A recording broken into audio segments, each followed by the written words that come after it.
Thanks so much, guys. We certainly have seen this team win things late. They have a knack for this. We're with Kevin now. What are some of your favorite moments when you look back at this first half of the season, some of those late inning runs that they've made? They've sort of made a living out of these late, come from behind final at bat wins.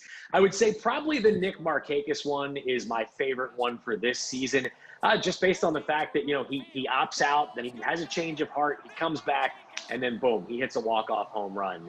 They've had that game where they scored 5 in the 8th. But I think the Markakis one is probably my favorite because we actually saw him crack a smile. And we don't see that a whole lot, but you could tell he was having a blast rounding the bases with that one. When you look at the first 30 games of this season, is there anything about this team that has surprised you? The fact that they're down 5 starting pitchers from where they were to start spring training.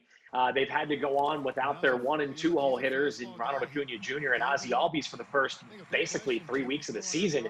The fact that they are where they are atop the NL East standings with all that's gone wrong, with losing your ace in Mike Soroka, I think it goes to show you that the best is still to come for this team in the second half.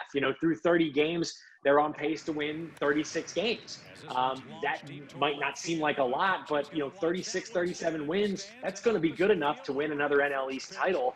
And they're well on their way to doing that here. Freddie Freeman said earlier this week that Max Fried would be his vote for MVP for the first half of this season. Do you agree with that, or is there someone else that you think is kind of that MVP for the Braves in this first half? Max Fried is the guy. I mean, a perfect 5-0 record, best ERA in baseball, along with Shane Bieber, who we know the numbers he's put up this season. It's a scary thought where the Braves would be without Max Fried, especially losing Mike Soroka. I'll say this, Kelly. I think that, we know here in Atlanta how good Fried is.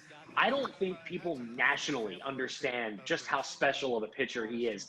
Maybe that start the other night against Tanaka and the Yankees puts him more on the national, radar from a lot more people. But I would argue that he's the best, 5-0 pitcher in baseball that nobody's talking about right now. So yeah, Max Fried certainly would get my vote. What overall grade do you assess this team at right now as we stand at the halfway point?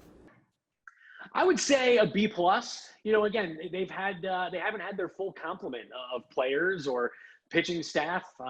They've had some disappointments along the way.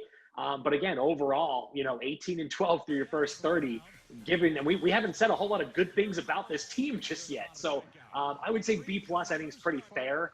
Again, I think offensively they've had Dansby step up in the leadoff spot. I liked Freddie hitting second. The catchers have been a nice surprise with d'Arnaud and Flowers. Even Jackson and Contreras. We forget that the Braves were without their starting catchers for the first week of the season. So I would say B plus, I think, is a fair grade for what this team's accomplished. Again, they're in first place for everything that they've had to deal with. I think it speaks volumes to the depth that Alex Anthopoulos has been able to accumulate over the last couple of years. We've got part 2 of this interview coming up later in the show. We'll talk about the trade deadline and what's to come in the second half of the season. Back to you guys.